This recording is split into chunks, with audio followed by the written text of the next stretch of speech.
But now I'd just like to introduce our panelists here. So if y'all would like to wave hi or anything so we know who you are. First up, we have Cassandra Bausman.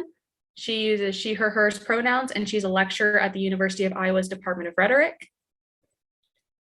Next up, we have Jodie Salazar. She uses she, her, hers pronouns, and she's a graduate student in the School of History and Philosophy at SIU. Next up, we have Alicia Utecht. She, her, hers pronouns, also a graduate student, this time in the School of Communication Studies at SIU. And last but certainly not least, we have Justin Young, he, him, his pronouns, and he is an assistant lecturer in the School of Communication Studies at SIU. And with that, I will now turn it over to our presenters. All right, well, I guess I'll go first. So I am not a woman, as noted by my pronouns, and hopefully my appearance, I register distinctly male, but I do teach video games here at the university, and I did put together this panel, and I really wanted to have a chance for the women on this panel to kind of express their experiences with video games, and also for all of you to jump in and offer your own personal experiences and everything. So before I turn it over to them, I was going to get started and just highlight kind of why this panel, why I thought this was a worthwhile idea of something to do and to talk about. And just a few things about stories of abuse and everything directed towards women in the video game industry, just in the very recent months, just in the last 6 months. So March 10th, so just last week, 8 women came forward with allegations of sexism in the workplace at Sony, joining in an effort for a class action lawsuit against the PlayStation maker. Last fall, after allegations of sexism and sexual abuse at Activision Blizzard, the CEO, Bobby Kotick, was accused of threatening to kill his female assistant. And in early 2022, back in January, they sold the company to Microsoft because it so damaged their stock after all these allegations, everything came forward. Also, in the last month, Twitch, the #1 streaming platform for games online, announced that they will be taking legal action against trolls online who had been targeting LGBTQ streamers, but specifically trans women streamers. Basically a very coordinated effort to harass them and get them to leave the platform. So they're actually going to sue those people who have been doing the harassment. The streamer, and this is just one example, but the streamer known as Grenade Queen posted a video in the last month on Twitter, which showed her playing Halo and the guys that she was playing Halo against yelling at her, telling her she should quit or show her breast, that she was not meant to be there, that the game wasn't meant for girls. And Riot Games, the makers of League of Legends, have paid over $100 million to settle a gender discrimination lawsuit. And let's see if I can get this to show up. Well, I'm having a few technical issues. We'll just try that later. But with Alicia, Jodie, and Cassandra, I wanted them to be able to talk from their own experiences, because as a male within the industry who studies and teaches about video games, I come with, first, no personal experience as a woman playing video games and what that's like. And 2, I come with probably some stereotypes, right, of the type of games that women are into and everything. Even though knowing women, having friends who play video games, I know that a lot of those stereotypes are wrong. If we're talking about what game developers can do to be more inclusive towards women, I don't want to put my stereotypes, my presumptions onto that. So I really wanted the women to be able to talk about that. So I will turn it over to Alicia first, and they're going to do a brief little introduction, kind of talking about their history with playing video games, some of the games that they like and everything, and then we'll move into some more questions. So Alicia. Yeah, thank you so much for that introduction, Justin, and for putting this panel together. It's really cool to be here. Like we said, my name is Alicia Utecht, she, her pronouns. And I've always been kind of a casual gamer. Like my sister and I always played video games together when we were kids. And then as I grew older and my parents started being like, you need to buy these game systems yourself. And I was like, money. So I kind of fell off for a while. You know, I would still play games on the systems that I had, but especially, you know, you move into time periods where, okay, you can't really get Nintendo DS games anymore that easily unless you go to GameStop, and even then, depends on the one you go to. So I kind of fell off for a while. I'm starting to get back in now. My boyfriend has a Switch that stays at my house, and so I'm able to start like getting Switch games now and getting back into things. But I generally play kind of I think I play pretty chill games. I'm not someone who is particularly amazing at gaming. I just enjoy it. So I'm like, if there's an easy mode, I'm here for it. But you know, I grew up playing games like Pokemon and Final Fantasy, which I realized does not correspond to my easy game statement there, but things like that. So really kind of the JRPG genre is where I do a lot of my gaming. So with that, I'm going to pass things forward. Jodie is next on my screen, so I will pass things to her. Thank you, Alicia. My name is Jodie Salazar, and much like Alicia, I have been a casual gamer over time. And before I go any further, thank you again for inviting me to the panel, Justin and Sandy and everybody that's involved in that. Like Alicia, I've been a pretty casual gamer. We just talked about in the video game class that Justin referenced earlier about how people acquire systems, and I tend to be somebody that gets hooked on a certain system for a while and a certain style of game, and can really, you know, let my OCD run wild and spend just way too much time in those worlds. My first experience with video games goes all the way back to when I was a child, and we were pretty poor growing up. And this kind of begins the saga of always having secondhand games. My uncle was an electronics repairman, so he was always kind of coming up with these at the time on Gen X. He was always coming, you know, up with hey, I've got a VCR, I've got a TV that, you know, I fixed, and, you know, it's available to buy. So that's how we ended up with our first Atari. And so that goes way back. So most of these systems I've played kind of on their original ones. I've been Xbox, PlayStation, Atari. Those are the main ones. I'm currently hooked on the PS4, and my brother would get every game. He was kind of the opposite of me when we were kids. He would let me play games like Double Dragon. And so I learned that way before there was this online gaming world, there was this, you know, my brother and I would team up in Double Dragon or, you know, play against each other. You know, it's been so long now, I forget all the mechanics, but I had that experience of playing alongside someone. And even though my brother and I didn't get along really most of the time, he was pretty open to letting me play these games with him. And he was my younger brother, so I guess I had a little bit of authority there. And so we would do a lot of that. And I've just stayed into it and, you know, casually off and on ever since. So I can talk more to specific experiences later, but that's my background. Thank you. Cassandra. I'm a pretty casual gamer as well. Although I will say when I like a game, I really like a game, and I play it to death and get pretty obsessive. The first games I really played would have been sort of Sega, Super Nintendo.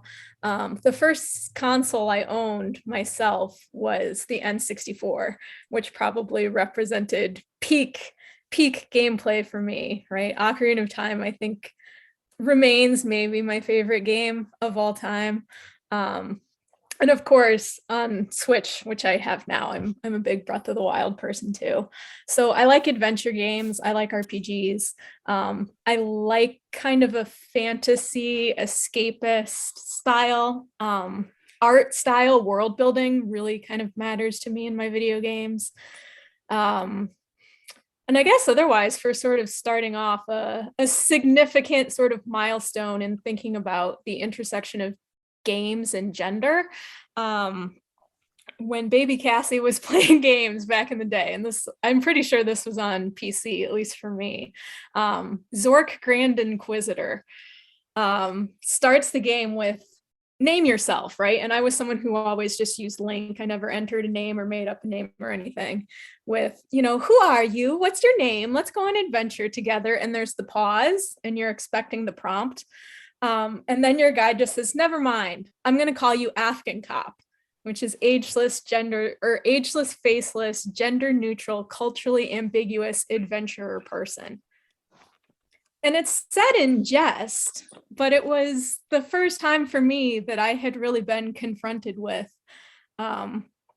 this idea that I had always been, not just in video games, but all my media, really, right? In terms of movies, my favorite movies were all Lucasfilm, Star Wars, Indiana Jones, Willow, Dark Crystal, which I think for most of my life tended to code a little more male, nerdy male as well. I didn't know that, right? I didn't feel that.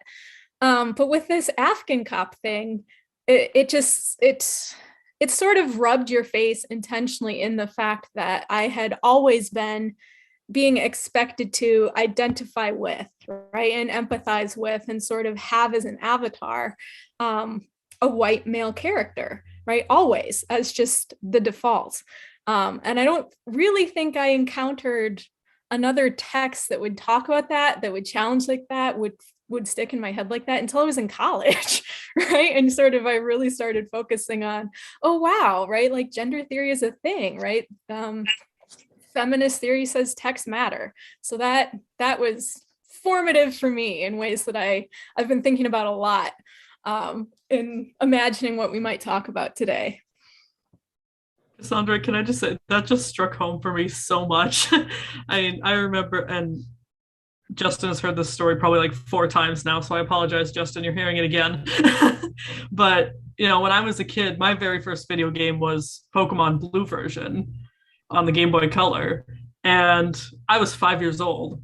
So I just named my character Sue. Now, why I picked Sue rather than my own name, I have no idea. But, Generation 1 only gave you the default red male character. And so, like, when Generation 2 came along and actually asked, like, are you a boy or a girl? Like, now it's a meme. But back in those days, it was a really big deal to have that option to be like, oh yeah, I'm going to play as the girl character this time.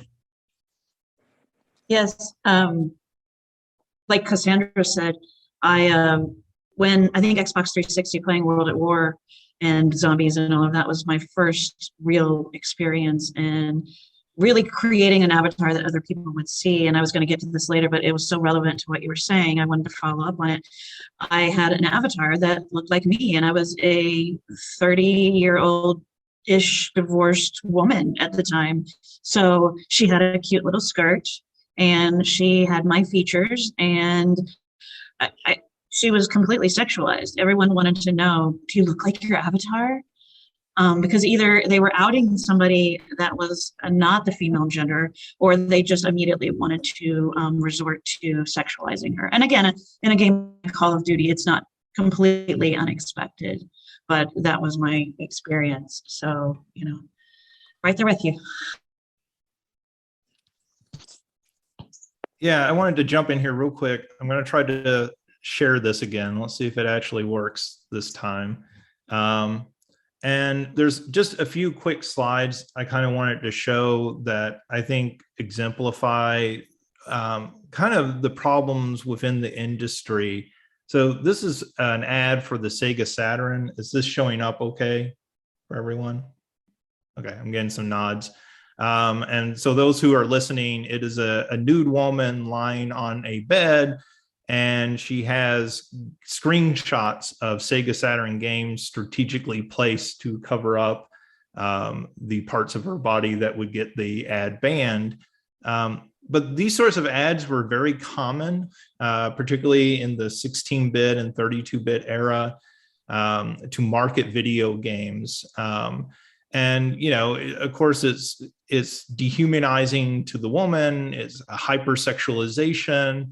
There's something kind of weird, since especially weird about this, because a lot of these games were being targeted and sold to young kids, and that this is the way that they were being marketed. But that continued on into retail stores. So this is a little later with the DS. And this is an image of a retail display in a GameStop. And the display banner says "Games for Girls." And if you look at the games are all your sort of like cooking games, Barbie games, Hannah Montana, your sort of Disney games, all very stereotypical types of games that you might think of targeting towards girls. And why I love this image is that somebody has taken a copy of Metal Gear Solid and stuck it onto the display. And I just love the idea that somebody was like, no, this is actually a game for girls. And then the last image here is from Street Fighter, and it's the ending for the character Chun-Li, where the goal, her storyline in the game, is to avenge, I believe it's her father. And she says, finally, you can rest in peace. And then the second slide says, and I can get back to being a young single girl. And she's in like a little crop top and little short shorts. And so the reason I think these are worthwhile, and I like to share those images, is that this was something very much endemic in the game industry, in how they marketed games, how they sold them at a local level in retail establishments, and even the games themselves. So like women growing up, particularly women of Jodie and Cassandra and my age group, this is what we were encountering on a daily basis. And even as a 12-year-old boy looking at the advertising, I was like, this is really weird, because I'm not seeing this sort of sexualization in, you know, the He-Man or Ninja Turtles that are being sold to me, even though they have their own issues. But video games, it was hypersexualized. So I wanted to ask the panelists, and since we've done our introductions and everything now, if anybody has questions, feel free to use the little reaction feature, or to post a question into the chat, and we'll try to get to your questions. But I wanted to ask the panel, you know, has there been a time, and some of you have kind of already touched on this a little, that you have felt particularly unwelcome when it came to playing games, either because of the game itself or because of the people surrounding those games who were playing them? Yeah, I can speak to that. I've already spoken to it a little bit, but also during that same period of Xbox Live, again, that's really my first interactive, like everyone playing at the same time, people I don't know, that sort of thing. And they would hear the pitch of my voice, which I don't think is particularly high pitched, but I guess to your average cis male, that was coding as one of two things, as very female or a 12-year-old boy, and both of which they needed to dominate in that situation and mock. And so it was either 12-year-old boy, get off here, you don't belong here with the men, or it was, you're a woman, you're a mom, why don't you go to work? Like, get off here and stop playing with the boys and the men that we think we are, and let me, you know, put you in your place. So that's my experience with that. Yeah, I very intentionally never really got into like the online MMOs and gaming like that, because I saw too much of it not so much with my sister, because she got into like Final Fantasy 14 and she's in it with a group of friends who, you know, several of them are women and they don't pull that kind of garbage, but for example, my best friend's little sister literally created an entire male persona, never turned on her mic. She had a whole life for this guy that she was like, yep, like here's where he goes to college, he plays soccer, like all this stuff. That way she would avoid getting harassed by other people. And that to me just, I mean, it's soul crushing. Yeah, it is. And like Alicia, I mean, I separated myself off from that entire category of gaming because everyone that I knew was having those experiences. And for me, right, this amount of time that I have to spend gaming, I want to keep safe. I want to keep for me. I do think in something like World of Warcraft, where you could play with a guild of sort of known folks who you could count on being sort of normal and accepting and sort of fun adventure buddies, that may have been an exception. Unfortunately, that's when I was in college, so I was a little too busy to really play. But even that sort of went away, where you would just be dumped into raiding parties and you would be sort of thrown into the mix where horrible game ruinous experience, world jading things we know happen to women all of the time, right? The sort of insistence that it is a bro monoculture and is going to stay that way is something that, we run into in daily life, I'm sure, right? And it's something that I wanted to keep out of my fantasy as much as possible. That also led to me not playing other games though. Like I did not play Assassin's Creed until just now over COVID because of the marketing. I had assumed wrongly that it was some sort of like dumb, broed out, like sort of shooter, stupid, like very teen, just a game that was not for me, that would have been very, I don't know, exclusionary in experience. And that was not the case, right? So yeah, I have missed out on a lot of things by trying to sort of keep my sphere where it is. And I'll just say, from a male perspective, that idea of being safe with the games I play is not something I ever really encounter. Like there are certainly toxic environments, right? Where playing online, I'll just be like, I don't want to play this online anymore. These people are way too serious about this. But that idea of that I'm going to be harassed, that it's going to be somehow less safe for me to be playing a particular game or genre is not something I deal with. And, certainly I understand that's a privilege, but it's also a really screwed up privilege, right? It's not a situation the way things should be working.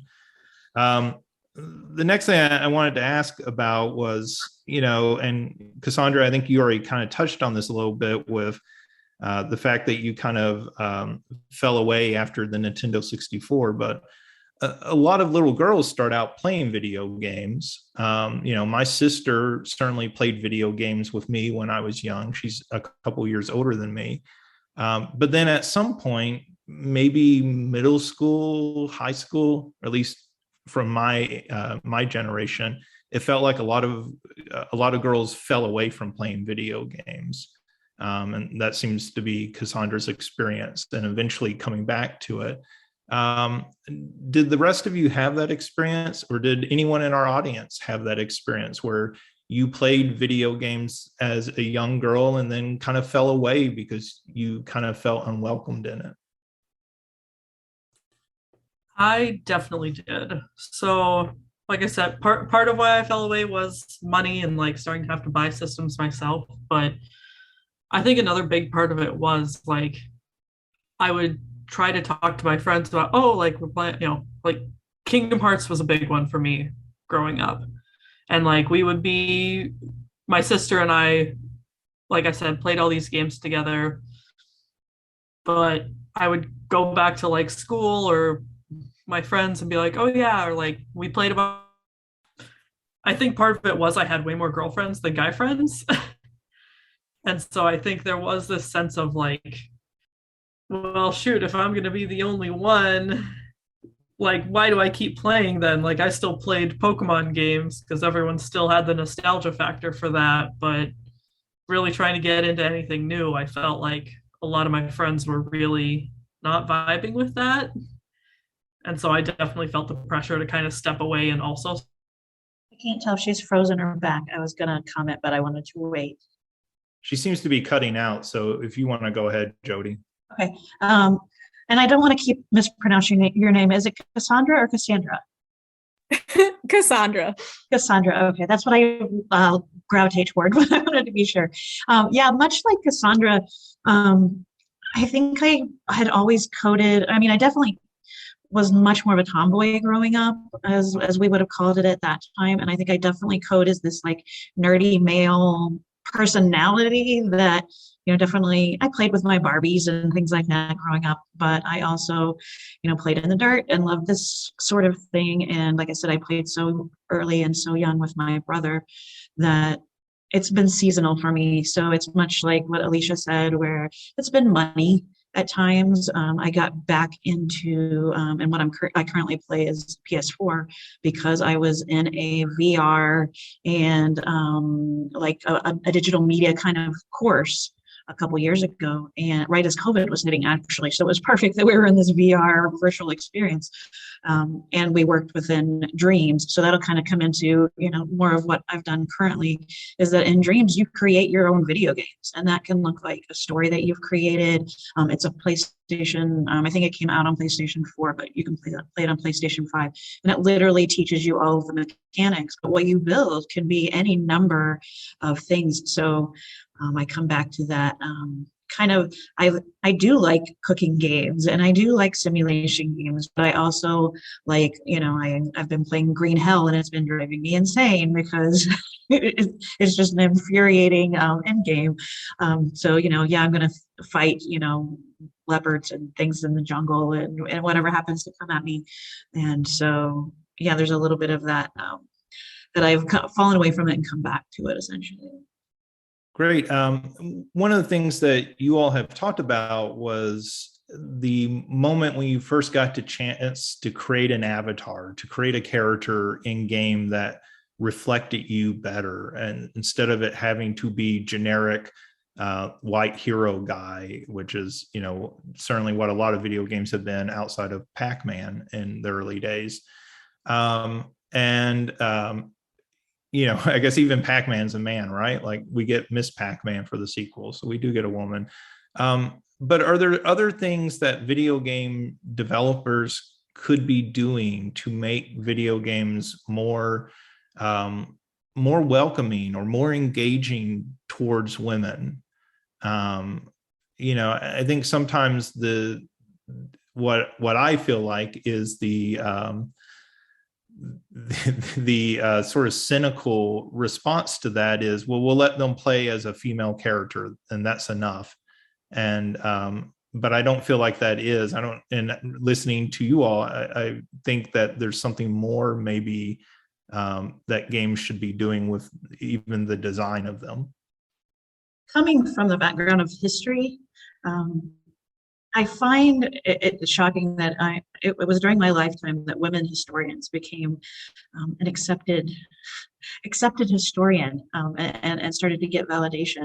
And I kind of, as I've been taking that journey through history, I'm also seeing that and I don't want to generalize by any means, but women tend to care more about things like cultural histories and things like that. So I think this more development of things that, yes, have a story that isn't a fairy tale, that isn't, you know, that imagines things like, if you are familiar with the play She Kills Monsters, she kind of lives through and grieves her sister, the main character does, through her sister's D&D book, and finds a D&D, you know, master, and you know, all of these things, and processes through that. And I think there's a broad range of things that would bring a lot more women into it. But I think so much of those cultural kinds of stories and things like that could really be developed a lot more than they are. You know, thinking about Jodie as a historian too, I think is really interesting because one of the things happening in fantasy storytelling in fiction that I find really compelling, even when it doesn't necessarily always work, is a move towards this idea that if we're world building, right, if we're constructing new worlds, new realities, new cultures, there is no real need to replicate the patterns and the systems that we have in real life, right? So there are some science fiction fantasy authors out there who are trying to imagine other ways of development, right? Like that would be outside of the patriarchy, right? And I think that would be so cool to see more of that in video games, right? Or even just to see this idea that, okay, you can move through the world as a woman, but maybe it's going to be different in some sort of significant way that you might want for the reality of the experience, or that you might not want, right? To say I have to do that in real life. I would rather play as some other identity. But I think there's a lot more to play around with in world building than we're seeing. And I hope as games grow in scope, as things can get more narrative, as the lore gets richer and richer and richer, that's something that might happen in the future because of all the possibilities it could open up. Yeah, it's pretty amazing to be in a class with Peony Benedict, who is this forward-thinking VR published author, and at the same time be studying history and knowing that history as a discipline is trying to move forward digital histories, and then a video game class at the same time. It's been and a reenacting game, a reacting to the past game that I am a TA for, and all of those hit all of those same places in me. That is that nerdy gamer, and that this world opens up like, hey, I could create a history game if I want to, and I think people are going to be there for it. Cassandra, I think one of the really interesting things you mentioned was the idea that switching of genders within the game would have something more significant than just being a reskinning of the character. There's a famous example of a developer who claimed that they could not add female skins to the game. That was just too much work. And everybody was like, what are you talking about? You're just reskinning. You're just putting, something that looks like a woman over it. You're not changing the game fundamentally. But I think that's a real interesting proposal, right? That like changing gender would fundamentally change perhaps how you interact with the game world, or maybe not. Maybe it doesn't change it at all. Maybe that's the option there, right? But maybe having more choices to how you approach those games. I noticed that in the chat, some of the people were commenting about having armor that actually looks like real armor instead of looking like a bikini armor. There's a really great clip from one of Activision Blizzard's BlizzCons of a female player standing up and asking the question, could the female players in game not always have to dress like Victoria's Secret models? And it's a good question. What's disturbing is the developers of the game laugh at her in response to it, which was an early indication of the problems going on at Activision Blizzard. And one of the games that people have been suggesting is the Horizon, Zero Dawn, and Forbidden West games as games that they find very appealing to them. So I guess the next question is, and then we'll kind of open it up to anyone else. I know we're kind of getting a little low on time here. But what can people do to be better allies and advocates for women in gaming? And, obviously that applies to men, but it also applies to other women. What can people be doing to make women feel more accepted, more welcome, more comfortable within the gaming sphere?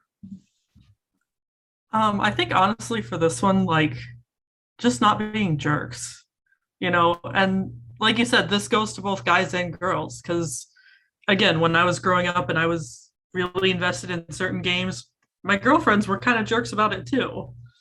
And so I think just in general, I think Alicia cut out again. No, No. Shire reception is not good today. Shire reception is not good today. You get all the beauty, but you get none of the No high-speed internet. internet, unfortunately. No, but like I was saying, like just my girlfriends were kind of jerks about it too at times. So I know we talk a lot about the toxic gamer bros, and I don't know that necessarily. I never had experience with like toxic gamer girls, but I definitely had experiences where girls and non-binary pals would be like, why are you into this? Why is this a thing? So I think just in general, like being supportive of, hey, this is something you're interested in. Cool. Like let's find, because there are 1.5 million games out there at least. It's like how anybody can find a book that they're interested in, whether they're reading it or listening to an audiobook or whatever. There's always something out there for somebody. So I think just that general supportive attitude is something that we need. Everything that Alicia said, most certainly on a personal level. I think beyond that, whether you're in business or we're all, I think, scholars here, open a discourse on it. If you're in business school, like talk about those kind of marketing plans. And if it's, it's something that you can discuss in a thesis, or you can interview people and just get books and things written about this, start a podcast about it. It's like putting ourselves out there more. Like, let's take our agency, but let's encourage others to, that are our allies to do things like today. This is a fascinating panel to be a part of. So thank you again to everybody involved in that. Yeah, I think like everybody's saying, I mean, the ideal world would be where we stop sort of having Venn diagrams of what a gamer is or what a gamer looks like. And just sort of have a circle, right? This is a human way of experiencing and interacting with story, right? And marketing, right, obviously is a huge reason why some of those Venn diagrams persist, but it would be great to get away from that model.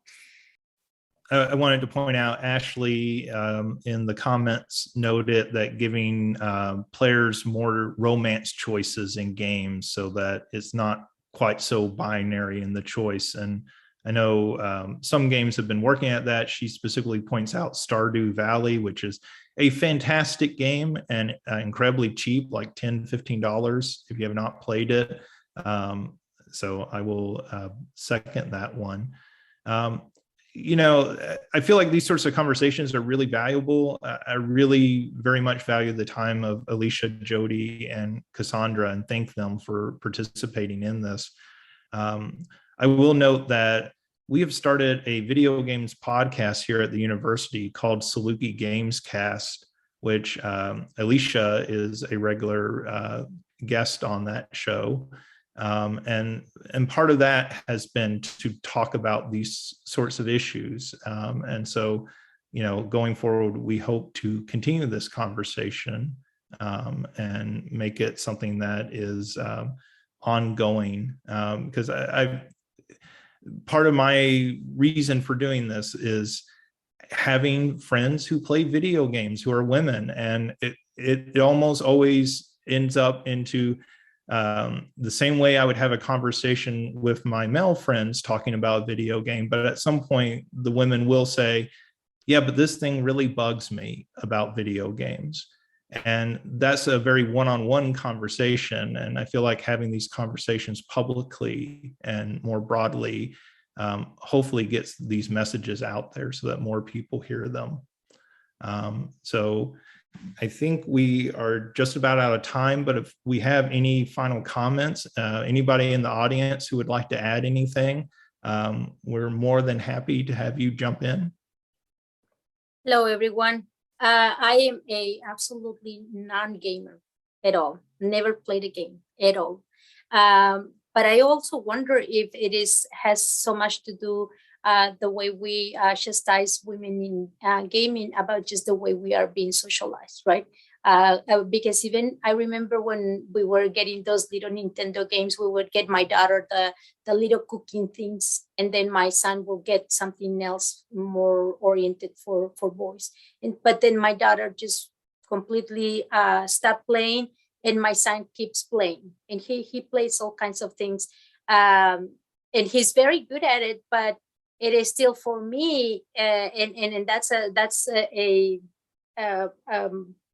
sort of like a critique that I now, by learning here and listening to all of you, about also my attitude towards that. Because for me, it's just like, okay, well, what else is he doing, right? So he's in his bedroom, and we're stomping on the top floors for him to come for dinner, and then he doesn't answer, and we go downstairs, and he's with his stuff and then playing. It's just like, okay, so what are priorities, right? Then he'll finish and then come back and say, sorry, I was at this. And I was just reading something about being on, you cannot stop a game at a certain point, right? And so from now on, I'm going to be a little bit more understanding. But also, I think that it's amazing to hear all of you with such passion and an effort to really bring attention to what it is not being, what is being chastised, but also not giving the opportunity to women in playing and being criticized or just portrayed in a specific way according to male vision and male's perspective. So thank you so much, because I really learned a lot, and I was just looking at the comments, and it's like, oh my gosh, I have no clue of any of that, and I just appreciate so much what I've learned from you. Thank you. Any other questions or comments? Ashley, do you have a comment, or are you just celebrating? Honestly, I'm just happy that this panel existed. I'm pleasantly surprised to see familiar names in the chat that I would never have known were gamer women without having this panel. And I'm happy to see the conversations and the comments that are happening, because this is a huge topic that hasn't really been very publicly addressed, other than looking at what's going on in Blizzard and Activision and all of the, the abuse and the harassment. We haven't talked about how to really bring gamer women into the gamer community without having to have a second part to that title. I mean, and I guess I could throw my video on for a second. Hi.